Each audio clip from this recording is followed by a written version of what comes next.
और ये अभी भी जारी है। मैं ये बताना चाहूँगा, ऑपरेशन अभी भी जारी है, जिसके अंतर्गत एक एंटी टेरर मॉड्यूल पे काम करते हुए हमारी दोनों की जॉइंट टीम ने यहाँ पे जो है काम किया, जिसके अंदर एक एक्यूज़ को पहले यहाँ से पकड़ा गया था जिसका नाम है डॉक्टर मुजम्मल, और इस पे आगे कार्रवाई करते हुए जो है कल जो है रेड्स की गई, और जिसमें रेड्स के दौरान यहाँ पे लगभग 360 kg के आसपास इन्फ्लेमेबल मटेरियल है जो कि संभावित अमोनियम नाइट्रेट है। मैं क्लियर करना चाहूँगा कि इट इज़ नॉट RDX। मैं इस बात को क्लियर करूंगा क्योंकि कई जगह ये चल रहा है, तो मैं क्लियर करना चाहूँगा इट्स नॉट RDX। तो ये इन्फ्लेमेबल मटेरियल है। इसके अलावा कई और ऐसा सामान जो टेरर एक्टिविटीज़ में जिनका संभावित इस्तेमाल किया जा सकता है, जैसे टाइमर्स, लगभग 20 टाइमर्स विद बैटरीज 4, और इसके अलावा कुछ अन्य सामान है जो है यहाँ बरामद किया गया है। साथ साथ ही जो है जो फायर आर्म्स में एक Krinkov rifle with 3 magazines and 83 live rounds, एक pistol with 8 live rounds, 2 empty cartridges और 2 एडिशनल मैगजीन्स हैं जो इनसे जो है रिकवरी की गई है। और इसके अंदर जो है अभी जो है कार्रवाई जो है दोनों की हमारी जॉइंट पुलिस की कार्रवाई जो है जारी है। सर एक AK-56 भी मिली है, AK-56 भी मिली है? नहीं, इट्स नॉट AK-56 जो है, it is Krinkov assault rifle. Sir ये यहाँ क्या करता था आरोपी जो पकड़ा गया? ये यहाँ पे जो है ये यूनिवर्सिटी में जो है पढ़ाता था। ये सर मुजम्मिल को कब पकड़ा गया? कौन सी यूनिवर्सिटी जी यहाँ पे जो, हाँ, he was working in Al-Falah university. बाकी मैं आपको जो है बहुत सारी ऑपरेशनल डिटेल्स हैं। मैं आपको ये कहूँगा कि ये ऑपरेशंस हमारा जारी है, तो ऑपरेशंस को ध्यान में रखते हुए बहुत सारी ऑपरेशनल डिटेल्स हैं जिन्हें मैं इस समय भी नहीं बता सकता। जो आप बता सकते हैं वो बता दें। कितना समय पहले आया था ये यहाँ पे? ये लगभग जो है यहाँ पे ये सारा ये पिछले 15 दिन से एक हमारा जॉइंट ऑपरेशन चल रहा था, तो उसी जॉइंट ऑपरेशन के अंतर्गत ये कार्रवाई की गई है। इनके लॉकर में से पहले जहाँ जम्मू कश्मीर में ये पढ़ाते थे वहाँ पे भी इनके लॉकर में से AK-47 मिली थी सर? जी, इस बारे में मैं नहीं कह पाऊँगा। सर ये कहाँ घटना को अंजाम देने की फिराक में थे, कुछ ऐसा सामने आया क्या?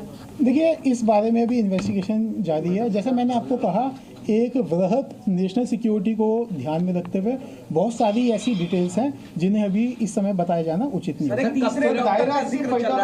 हरियाणा में कुछ और जगहों पे भी है?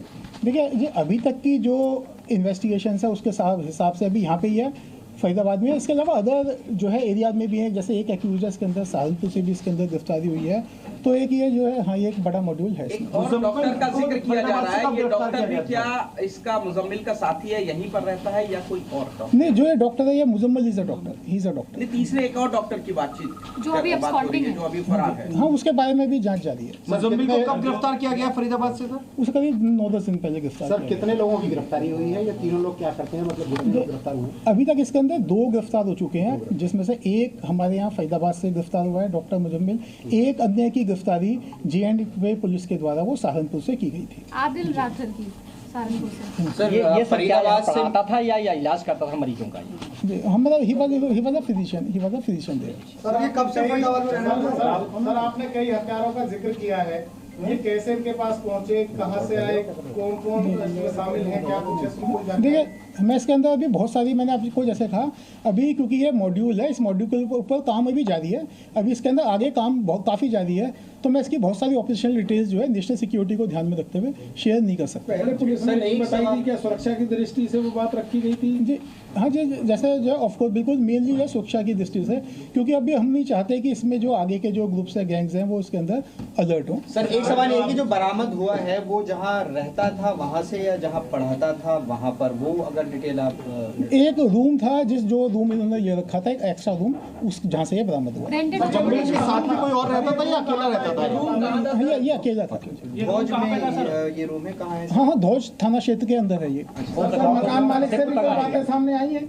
अभी इसके अंदर डिटेल जारी है, जो समय समय पे आपको जो है। सर इसको आगे कहाँ ये सप्लाई करना था, क्योंकि इसके पास भी बताया जा रहा है किसी डॉक्टर की थ्रू ही जो है स्टॉक किया गया था, आगे कहाँ सप्लाई करना था, मकसद क्या था? क्योंकि जॉइंट ऑपरेशन में जो है JK पुलिस और आप की पुलिस दोनों इन्वॉल्व है, तो जाहिर सी बात है ऑपरेशन आपका भी है, तो कहाँ आगे करना था, इनका मकसद क्या था, कुछ ब्लास्ट था या क्या था? मैंने आपको बताया, मैंने भी बताया कि इसलिए मैंने कहा कि एक वृहद नेशनल सिक्योरिटी को ध्यान में रखते हुए बहुत सारी ऑपरेशनल डिटेल्स हैं जिन्हें इस समय अभी शेयर नहीं किया सर एक बार दोबारा बताइए क्या क्या बरामद किया गया है इनके पास से, क्योंकि जो गलत चल रहा है वो। हाँ सर, बरामदगी दोबारा मैं बरामदगी में आपसे बता देता हूँ।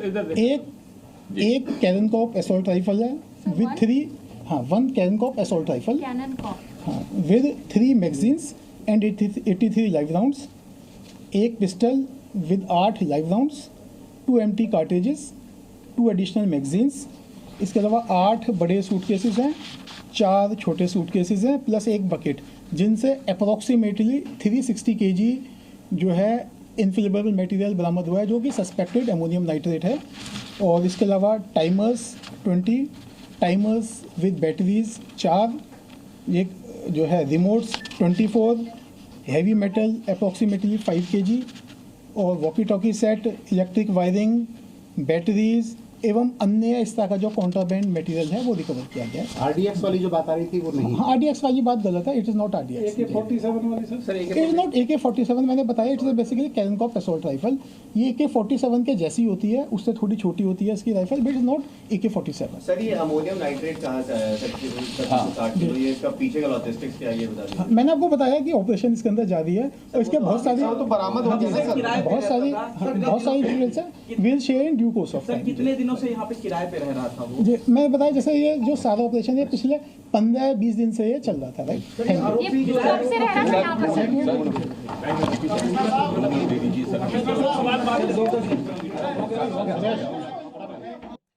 तो अभी की सबसे बड़ी खबर दर्शकों को बता दें, फरीदाबाद से खबर आ रही है। 350 किलो से ज्यादा अमोनियम नाइट्रेट मिला है, जो कि एक विस्फोटक है। बड़ी साजिश नाकाम कर दी गई है। इसके अलावा मौके से असॉल्ट राइफल की भी बरामदगी हुई है। अब बड़ा सवाल यह कि फरीदाबाद तक ये पूरा तबाही का सामान कैसे पहुंचा, आखिर क्या थी ये पूरी साजिश। 360 किलो अमोनियम नाइट्रेट मिलने की बात हो रही है। 2 लोगों को भी इस मामले में पकड़ा गया है और मौके से असॉल्ट राइफल की बरामदगी की गई है। तो आप देख रहे हैं किस तरीके से तबाही का ये पूरा सामान दिल्ली NCR तक पहुंच चुका था। सवाल यही कि क्या कोई बहुत बड़ी साजिश थी, और क्या थी वो साजिश।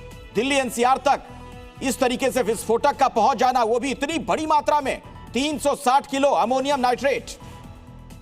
फरीदाबाद पुलिस और जम्मू कश्मीर पुलिस की ये संयुक्त कार्रवाई थी, ज्वाइंट ऑपरेशन, जिसमें यह बरामदगी की गई है। 2 लोगों को पकड़ा गया है, इनसे पूछताछ होगी और पूछताछ में कई अहम खुलासे हो सकते हैं। कहां तक आखिर ये लिंक जुड़ रहा है, ये जानकारी भी निकलकर सामने आ सकती है। लेकिन जाहिर तौर पर यह बहुत बड़ी चिंता वाली बात, दिल्ली NCR तक भारी मात्रा में विस्फोटक का पहुंच जाना। 360 किलो अमोनियम नाइट्रेट, ज्वलनशील पदार्थ, विस्फोटक, और आप समझ रहे हैं इसके जरिए कितनी बड़ी तबाही हो सकती थी। असॉल्ट राइफल की बरामदगी भी की गई है। हालांकि RDX मिलने वाली जो बात सामने आ रही थी पहले, उससे पुलिस ने इनकार किया है, लेकिन 360 किलो अमोनियम नाइट्रेट की बरामदगी की गई है।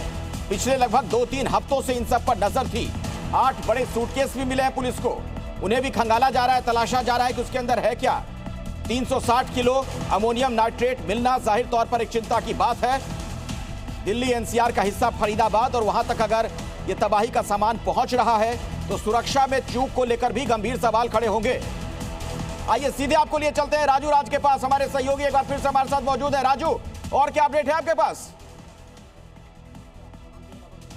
देखिए अखिलेश, यहाँ पर लगातार फरीदाबाद पुलिस और जम्मू कश्मीर पुलिस की एक टीम यहाँ पर मौजूद है और ये तस्वीरें आपको दिखा सकता हूँ। जिस तस्वीर की मैं बात कर रहा हूँ कि फरीदाबाद पुलिस ने जो प्रेस कॉन्फ्रेंस किया, उसमें बताया जा रहा है कि जो विस्फोटक है वो अमोनियम नाइट्रेट है और वो बरामद किया गया है, और फरीदा यहाँ से RDX नहीं मिला है। लेकिन यहाँ पर फरीदाबाद पुलिस की कार्रवाई लगातार यहाँ चल रही है। जो आप इन लोगों को आप देख सकते हैं, ये फरीदाबाद पुलिस के कमांडोज हैं, क्राइम ब्रांच के कमांडोज हैं, जो यहाँ पर अल फलाह हॉस्पिटल से ठीक 3 किलोमीटर दूर ये फतेहपुर तगा गांव है, यहाँ पर मौजूद है। यहाँ पर लगातार जो सर्च ऑपरेशन है वो यहाँ पर चल रहा है। पुलिस की तमाम ये पुलिस के काफिला है वो यहाँ पर मौजूद है और पुलिस की कार्रवाई यहाँ पर चल रही है। आगे यहाँ से क्या बरामद होता है ये देखने वाली बात होगी, लेकिन फरीदाबाद पुलिस की ये कार्रवाई लगातार यहाँ पर चल रही है। एक और फरीदाबाद पुलिस यहाँ पर प्रेस कॉन्फ्रेंस कर रही है, तो दूसरी ओर उनकी टीम, क्राइम ब्रांच कमांडोज की टीम यहाँ पर काम कर रही है फतेहपुर तगा गांव। कुछ लोगों से भी कुछ लोगों से भी बात करते हैं, चूंकि यहाँ पर बता दूं कि आगे जाने की इजाजत नहीं है, पुलिस ने हमें रोक रखा है। आप देखिए जैसे हम आगे बढ़ रहे हैं और पुलिस ने हमें रोक रखा है। इनको कहना है कि अभी उनकी कार्रवाई चल रही है, इसलिए ये पूरा जो इलाका है उसे फरीदाबाद पुलिस ने चारों तरफ से घेर रखा है। इनकी टीमें अंदर, ये जो आप मकान देख रहे हैं, इस मकान के ठीक पीछे का जो हिस्सा है वहां पर पुलिस की टीम वहां पर काम कर रही है, वहां पर छापेमारी कर रही है। पुलिस का साफ तौर पे कहना है कि अभी ये ऑपरेशन लगातार चल रहा है। क्या यहाँ पर कुछ विस्फोटक को छुपाए गए थे या राजू, ये तस्वीरें आप दिखाते रहिए, लेकिन एक बहुत गंभीर सवाल खड़ा होता है लॉ एंड ऑर्डर को लेकर भी, कानून व्यवस्था को लेकर भी। दिल्ली के इतने करीब तक इतनी बड़ी मात्रा में विस्फोटक का पहुंच जाना, तबाही के सामान का पहुंच जाना, ये तो एक तरीके की चूक भी लग रही है। देखिए, निश्चित तौर पर कहीं ना कहीं एक बड़ी चूक है, क्योंकि डॉक्टर मुफस्सिल शकील के द्वारा यहां पर इतना विस्फोटक लाया जाना और किराए के मकान पर लेना, और जिस मकान में वो रहे थे मकान मालिक को बताया कि वो यहाँ पर सामान रखेंगे, तो कहीं ना कहीं संदेह के घेरे में मकान मालिक भी है, उनसे भी फरीदाबाद पुलिस पूछताछ कर सकती है। लेकिन यहाँ की जो तस्वीरें सामने आई है, निश्चित तौर पर अपने आप में बड़ा सवाल करता है, क्योंकि दिल्ली से महज अच्छा राजू, अपनी जानकारी देते रहिए और अपने कैमरा पर्सन को जरा कहिए कि वो खेतों की तरफ पुलिस वाले वगैरह जो नजर आ रहे हैं जहां पर ये कार्रवाई चल रही है, अगर जूम इन करके थोड़ा दिखा सके हमें। निश्चित तौर पर मैं अपने कैमरामैन राजेश चौहान को बोलूंगा। राजेश चौहान, आप दिखाएं, थोड़ा तस्वीरें जूम करके दिखाएं दर्शकों को कि कितनी बड़ी कार्रवाई यहां पर फरीदाबाद पुलिस के द्वारा की जा रही है। आप खेतों के चारों तरफ देखेंगे, जो कमांडो फोर्स हैं वो यहां पर तैनात है, क्राइम ब्रांच की टीम यहां पर तैनात है, और यहां पर गाड़ियों का काफिला वो भी हम दिखाना चाहेंगे। यहां पर जो गाड़ियों का सीनियर अधिकारी यहां पर मौजूद है, इसके साथ साथ एक गाड़ी जो पीछे में जो खड़ी है वो गाड़ी जम्मू कश्मीर पुलिस का, उसमें नंबर प्लेट लगा हुआ है, तो निश्चित तौर पर हो सकता है संभावना कि जम्मू कश्मीर पुलिस के भी लोग यहां पर मौजूद हो। लेकिन जिस तरीके से ये कार्रवाई चल रही है, निश्चित तौर पर एक बड़ा सवाल इस बात को लेकर खड़ा होता है कि इतनी भारी राजू, क्या यह संभव है कि थोड़ा और जूम इन करके दिखाया जा सके वहां पर क्या कुछ चल रहा है? अगर आप कैमरा पर्सन को कहिए। देखिए, यहां पर सिचुएशन ये है अखिलेश कि यहां से आगे जाने की इजाजत क्राइम ब्रांच की टीम के द्वारा नहीं दी जा रही है, लेकिन हम निश्चित तौर पर ये कोशिश करते हैं कि पुलिस के द्वारा यहां पर पहुंचे। देखिए